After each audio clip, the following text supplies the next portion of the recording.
Hello everyone, आज मैं आप सबको डेटा स्ट्रक्चर और एल्गोरिथम के बारे में बताने वाली हूँ। एक कंप्लीट इंट्रोडक्शन है, तो ध्यान से सुनिएगा। Introduction to data structure. तो सबसे पहले समझते हैं कि हमारा डेटा स्ट्रक्चर क्या होता है। तो डेटा स्ट्रक्चर मतलब एक तरीका है डेटा को ऑर्गेनाइज करने का। इसमें हम सिर्फ एलिमेंट को स्टोर नहीं करते, बल्कि उनके बीच के रिलेशनशिप को भी कंसिडर करते हैं। ठीक है। एक बहुत ही इंपॉर्टेंट फॉर्मूला जब आप स्क्रीन पर देख रहे हो, algorithm plus data structure equals program. ठीक है। मतलब अगर आपको कोई प्रोग्राम बनाना है तो सही डेटा स्ट्रक्चर चूज करना बहुत जरूरी होता है। ठीक है।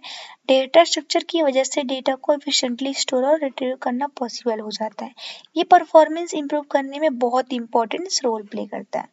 ठीक है।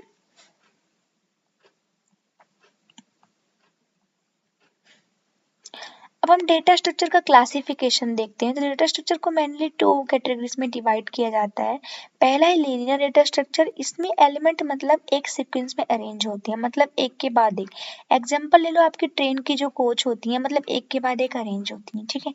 इसमें क्या क्या आता है आपका, एरे आ गया, स्टैक आ गया, क्यू आ गया, लिंक लिस्ट आ गया। ठीक है। दूसरा है हमारा नॉन लीनियर डेटा स्ट्रक्चर। इसमें एलिमेंट हैरिकल मैनर में अरेंज होते हैं, मतलब डिफरेंस लेवल पे। इसके मेन एग्जांपल है आपका ट्री और ग्राफ और हेरिकल रिलेशनशिप रिप्रेजेंट करते हैं। जैसे एग्जांपल ले लो, आपके घर की फैमिली ट्री हो गई। ठीक है।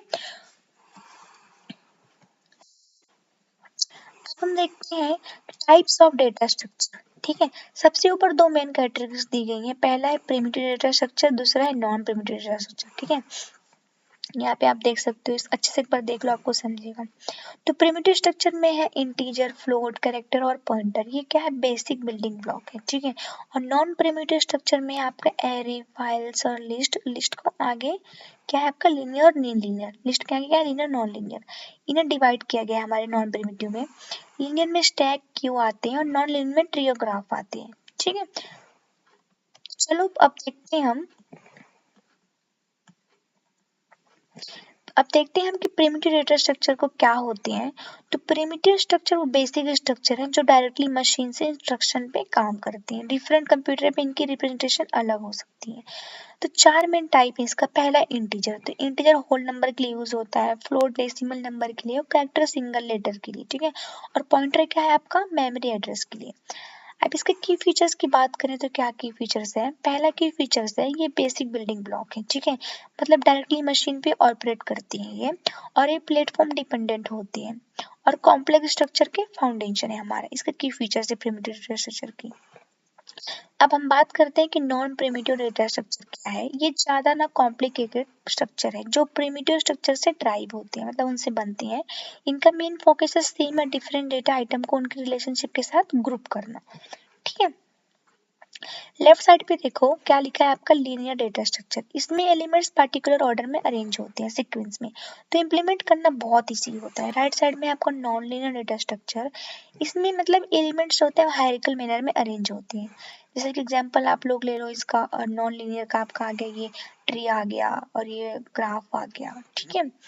लीनियर का आपका एरे आ गया। तो इसके एग्जाम्पल है इनके। अब हम बात करते हैं लीनियर डेटा स्ट्रक्चर के टाइप की, जो है हमारा पहला एरे। तो एरे में एलिमेंट कंटिन्यूअस मेमोरी में अरेंज होती है। एक इम्पॉर्टेंट बात कि एरे के सारे एलिमेंट्स क्या होते हैं, सेम टाइप के होते हैं। ठीक है। आप स्क्रीन पे देखो कि हर एलिमेंट का एक इंडेक्स होता है, 0 से स्टार्ट होता है, देख रहे हो आप, 0 1 2, ये इंडेक्स है। ठीक है। इसको इंडेक्सिंग बोलते हैं। इसकी की कैरेक्टरिस्टिक्स क्या है इसकी, पहला तो ये है कि कंटिन्यूअस मेमोरी एलोकेशन। ठीक है। मतलब सभी एलिमेंट सेम डेटा टाइप के होते हैं और इंडेक्स यूज करके आप इसे एक्सेस कर सकते हो। और एक बार डिक्लेयर करने के बाद इसकी साइज क्या होती है, फिक्स ही रहती है। ठीक है, याद रखना ये। नेक्स्ट है हमारा स्टैक। इसको समझते हैं।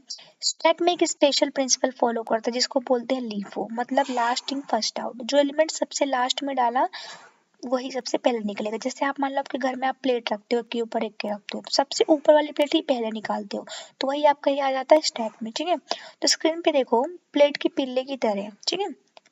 सबसे ऊपर वाली प्लेट ही सबसे पहले उठा सकते हो। एक में एलिमेंट 1 एलिमेंट 2, तो आप पहले टॉप वाली प्लेट को ही उठाओगे। ठीक है। तो स्टैक में ऑपरेशन सिर्फ इंट से हो सकते हैं, जो टॉप कहलाता है। पुश करो एलिमेंट डालने के लिए और पॉप करो निकालने के लिए। ठीक है।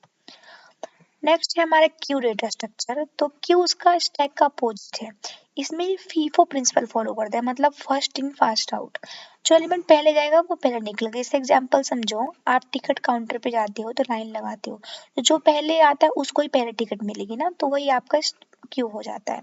क्यू में एडिशनल और रिमूवल अलग अलग एंड से होते हैं। फ्रंट से रिमूव करते हैं और रियर से इंसर्ट करते हैं। ठीक है। नेक्स्ट हमारा लिंक्ड लिस्ट। इसका मतलब क्या होता है? लिंक्ड लिस्ट जो होता है ये क्या होता है? Flexible data structure. ठीक है। इसमें डेटा एलिमेंट नोड्स के थ्रू कनेक्टेड होती है। हर नोड्स में दो चीजें होती हैं, पहले तो डेटा और नेक्स्ट नोड का एड्रेस। ठीक है। अब आप इस स्क्रीन पे देखो, हर बॉक्स में डेटा और नेक्स्ट पॉइंटर है। ठीक है। डिलीशन मतलब कि नॉन कंटिन्यूअस मेमोरी स्टोरेज है, और हर नोड नेक्स्ट नोड के पॉइंट पे करता है।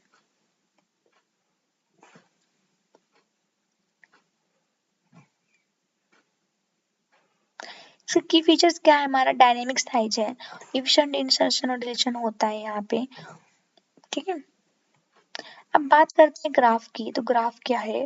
तो मतलब ये हमारा नॉन लीनियर का टाइप है। ठीक है।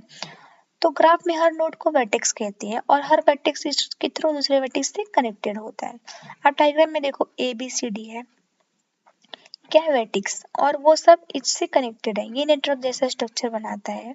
ग्राफ का यूज सोशल नेटवर्क हो गया, आपका मैप्स कनेक्शन हो गया, इस सबको रिप्रेजेंट करने में होता है। ठीक है।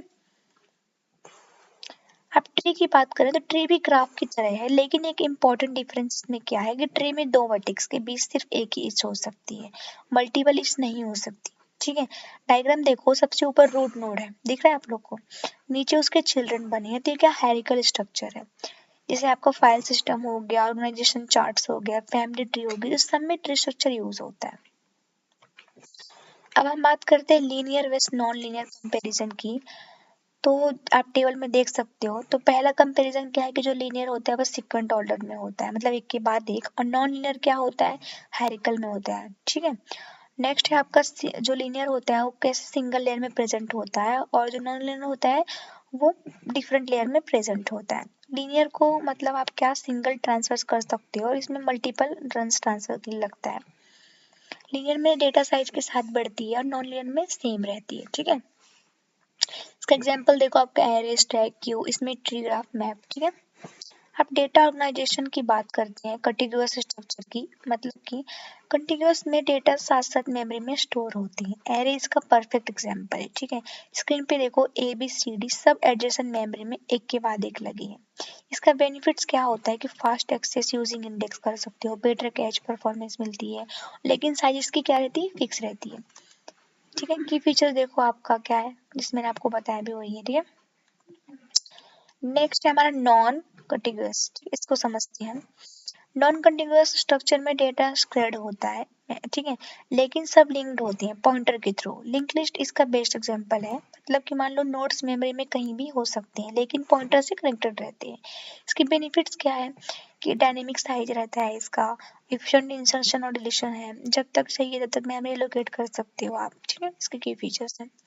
अब हाइब्रिड स्ट्रक्चर की बात करें, हाइब्रिड स्ट्रक्चर में दोनों टाइप मिक्स होते हैं। आपका कॉन्टिग्युअस होता है और नॉन कॉन्टिग्युअस भी होता है, बोथ होते हैं।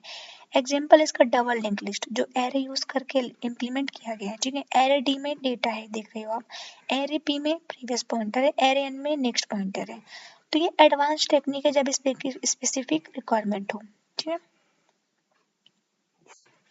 नेक्स्ट टॉपिक है हमारा ऑपरेशन ऑन डेटा स्ट्रक्चर। तो हर डेटा स्ट्रक्चर पे कुछ कॉमन ऑपरेशन परफॉर्म कर सकते हैं। पहला तो आपका ट्रांसवर्सल, मतलब हर एलिमेंट को विजिट करना। ट्रांसवर्सल मतलब होता है। इंसर्शन मतलब होता है कि नए एलिमेंट ऐड करना। डिलीशन मतलब समझ में आ रहा है, रिमूव करना। सर्च मतलब स्पेसिफिक एलिमेंट ढूंढना। सॉर्ट मतलब क्या होता है? एलिमेंट को ऑर्डर में अरेंज करना, डिसेंडिंग असेंडिंग। मर्ज मतलब दो स्ट्रक्चर को कंबाइन करना। ठीक है।